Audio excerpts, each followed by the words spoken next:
Oke, bismillahirrahmanirrahim. Assalamualaikum warahmatullahi wabarakatuh. Perkenalkan, nama saya Muhammad Fahri Putranami. Saya dari jurusan Teknologi Informasi Institut Teknologi Telkom Surabaya. Di sini saya akan menjelaskan tentang materi yaitu teknologi informasi dan komunikasi. Nah, isi dari bab ini itu ada yang pertama yaitu pengertian teknologi informasi dan komunikasi. Kemudian ada fungsi dan peran teknologi informasi dan komunikasi. Yang ketiga itu ada manfaat dan teknologi informasi dan komunikasi, serta yang terakhir ada contoh penerapan dan studi kasus teknologi informasi dan komunikasi. Yang pertama, kita masuk ke bab pertama yaitu adalah pengertian dari TIK. Jadi ICT sendiri atau TIK itu merupakan kepanjangan dari Information dan Communication Technology, atau di bahasa Indonesia kan yaitu teknologi informasi dan komunikasi. Nah, mencakup dua teknologi yaitu informasi dan teknologi komunikasi. Nah, sedangkan untuk teknologi informasi ini sendiri itu meliputi segala hal yang berkaitan dengan proses penggunaan sebagai alat bantu, manipulasi dan pengelolaan informasi.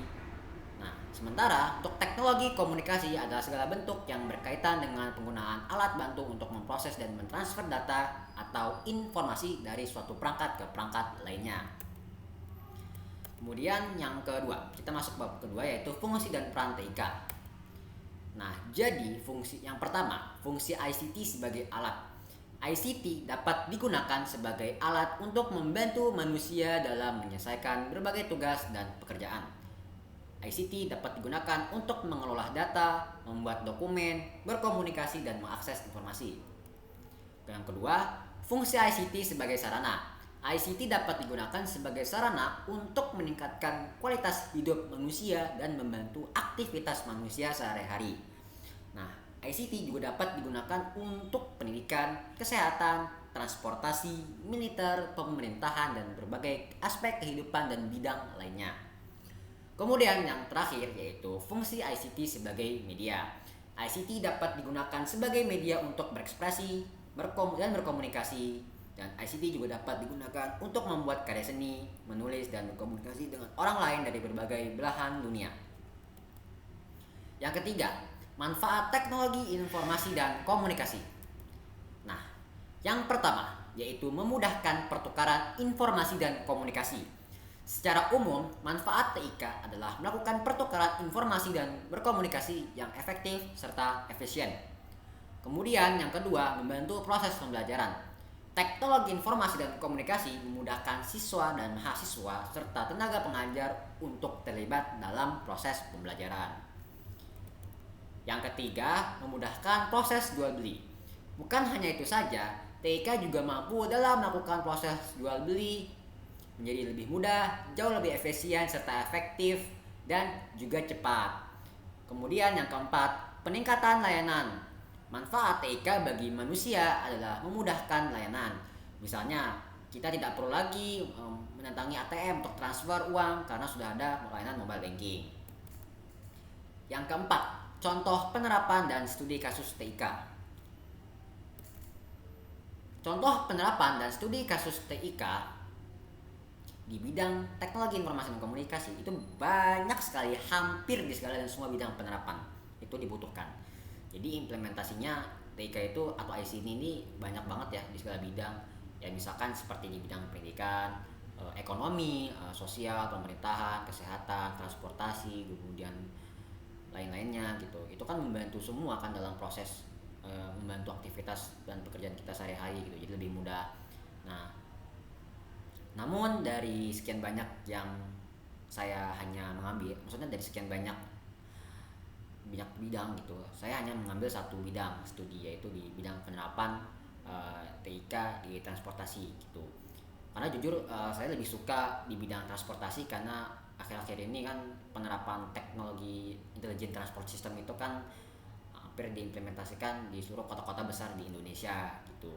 Jadi dengan adanya teknologi ITS ini sendiri itu dapat memudahkan para penyedia layanan transportasi, kemudian sistem manajemen lalu lintas itu menjadi lebih mudah, apalagi polisi ya seperti NTMC gitu kan memantau lalu lintas dengan menggunakan teknologi ITS ini atau Intelligent Transport System ini menjadi lebih terpantau gitu, maksudnya lebih efektif dengan hadirnya teknologi ITS ini. dan bagian dari bidang teknologi informasi dan komunikasi juga seperti itu.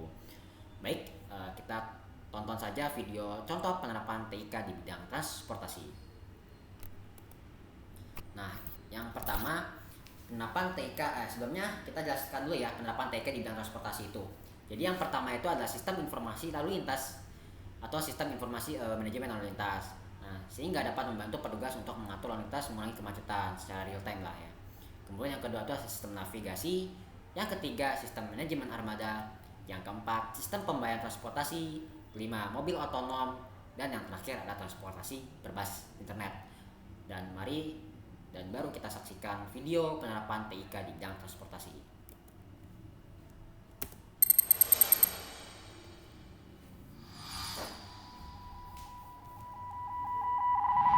Movement defines our world.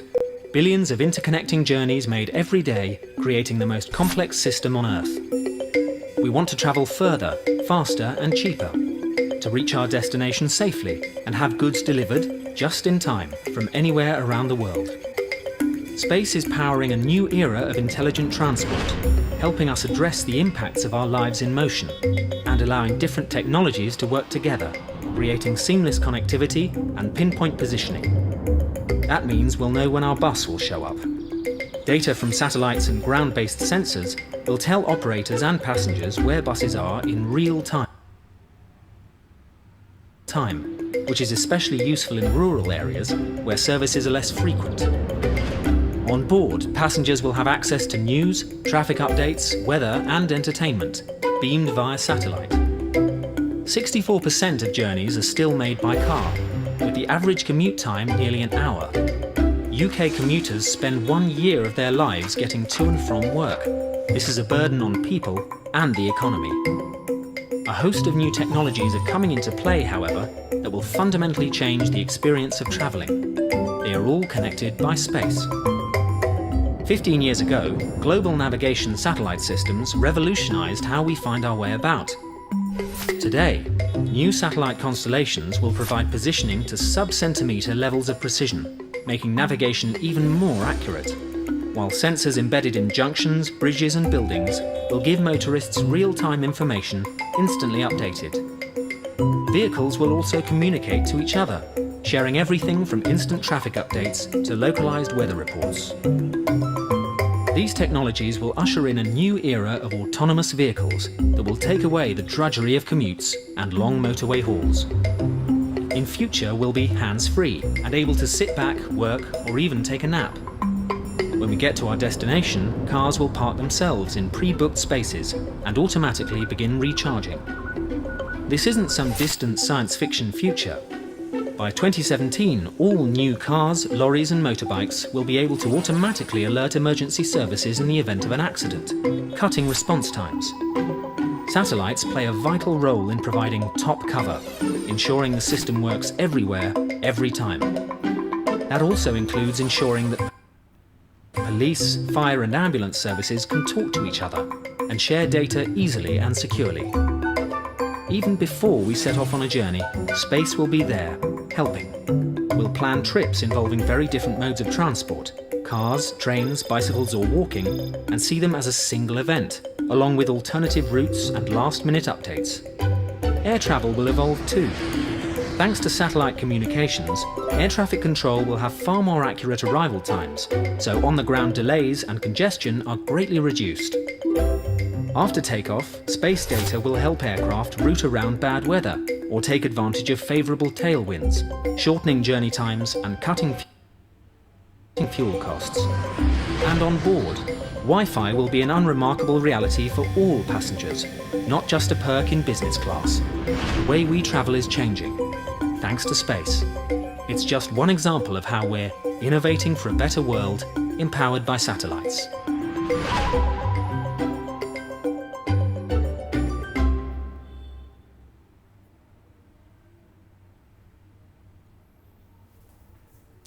Oke, itu dia tadi dari saya. Mohon maaf apabila ada kesalahan dan kekurangan dalam berkata. Dan ini dia video saya. Terima kasih guys, teman-teman. Wassalamualaikum warahmatullahi wabarakatuh. Dadah guys, makasih guys. Dadah.